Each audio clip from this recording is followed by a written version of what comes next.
Assalamualaikum warahmatullahi wabarakatuh. Selamat pagi anak-anak. Semoga kalian dalam keadaan sehat walafiat. Nah, hari ini kita akan belajar mengenai hak dan kewajiban. Sebelum menyaksikan video pembelajaran berikut, mari kita berdoa terlebih dahulu. Bismillahirrohmanirrohim. Rabbi zidni ilma warzuqni fahma. Amin. Setiap manusia memiliki hak dan kewajiban. Hak adalah segala sesuatu yang harus diterima.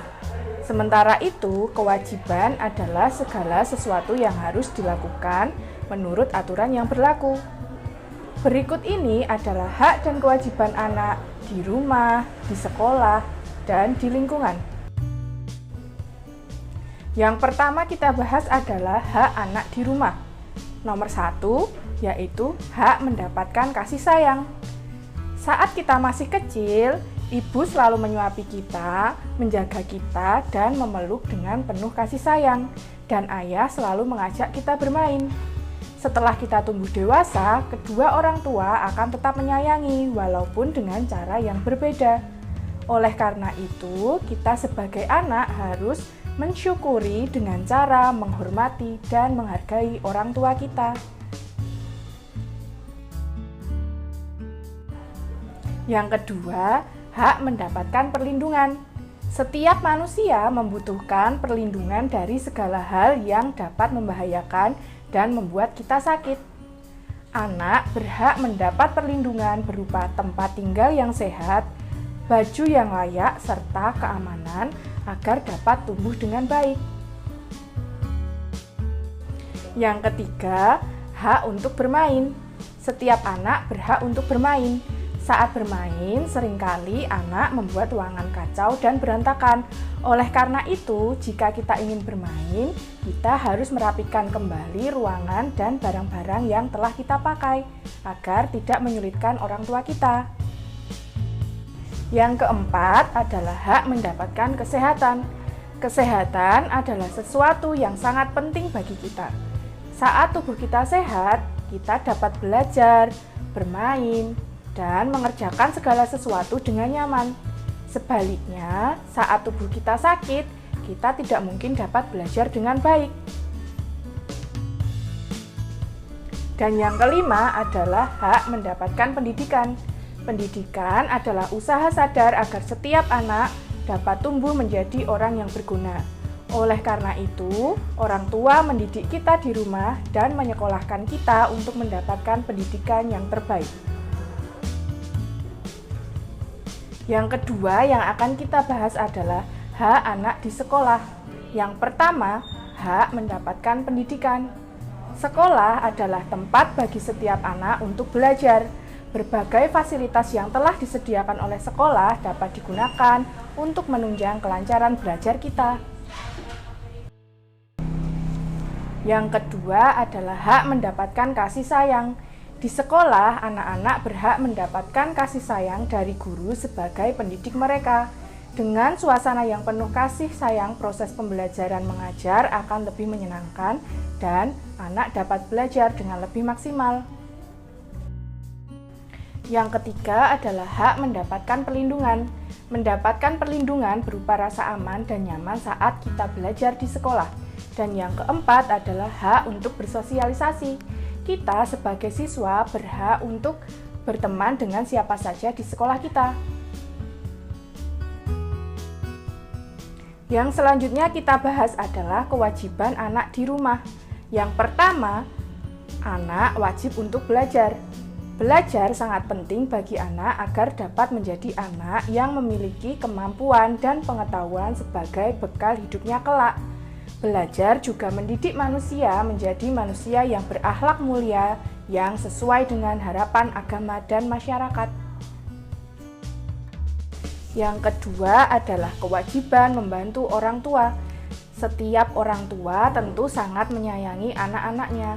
Orang tua bekerja keras mencari nafkah melindungi, dan mendidik anak-anaknya agar kelak menjadi anak yang mandiri dan berguna.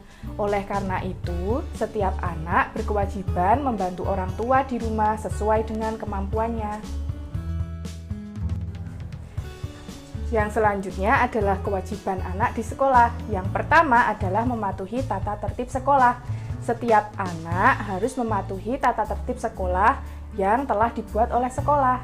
Hal ini dilakukan agar kegiatan belajar mengajar dapat berjalan dengan baik.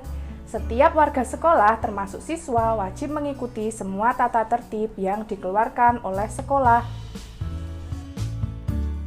Yang kedua, menghormati dan mematuhi nasihat guru. Guru adalah orang yang telah mendidik siswa dengan penuh kasih sayang. Guru juga telah mendidik siswa dengan segala ilmu yang dimilikinya agar kelak menjadi orang yang memiliki pengetahuan dan keahlian.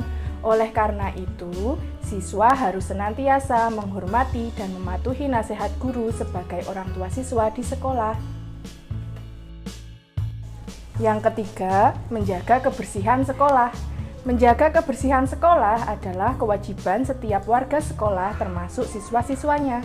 Keadaan sekolah yang terjaga kebersihannya akan membuat suasana belajar menjadi nyaman. Yang selanjutnya adalah hak dan kewajiban anak di masyarakat. Anak-anak merupakan bagian dari warga masyarakat. Oleh karena itu, anak juga memiliki hak dan kewajiban di lingkungan masyarakat. Anak berhak mengembangkan kemampuannya di masyarakat, baik dalam bentuk hobi atau kegemaran, ataupun kemampuan bersosialisasi. Lingkungan masyarakat juga berkewajiban memberikan fasilitas yang memadai bagi anak-anak untuk mengembangkan potensi mereka. Selain memiliki hak, anak juga berkewajiban mematuhi peraturan yang berlaku di lingkungan masyarakat. Anak harus belajar mematuhi tata tertib yang ada dan tidak mengganggu orang lain saat mereka bermain. Anak juga harus senantiasa menjaga kebersihan lingkungan sekitar mereka agar suasana tempat tinggal mereka menjadi nyaman. Hak dan kewajiban harus dilaksanakan secara seimbang. Hal tersebut dilakukan agar tidak terjadi kekacauan dan agar terjaga hubungan baik antar masyarakat. Oleh karena itu, untuk mendapatkan hak kita, maka kita harus terlebih dahulu melaksanakan kewajiban kita. Selain hak dan kewajiban yang telah disebutkan tadi, terdapat pula hak dan kewajiban kita terhadap lingkungan sekitar. Contoh kewajiban kita terhadap lingkungan sekitar adalah yang pertama, menghemat air, listrik, dan sumber energi lainnya. Yang kedua, menjaga kebersihan lingkungan sekitar kita. Dan yang ketiga, membuang sampah pada tempatnya. Jika kita melaksanakan kewajiban tersebut, maka kita akan memperoleh hak kita. Contohnya adalah yang pertama, menggunakan air, listrik, dan sumber energi lainnya. Yang kedua, mendapat lingkungan yang bersih dan sehat. Yang ketiga, menikmati lingkungan yang asri. Dan yang keempat, menikmati udara segar. Demikian materi yang dapat Ibu sampaikan. Sampai jumpa di video pembelajaran berikutnya. Wassalamualaikum warahmatullahi wabarakatuh.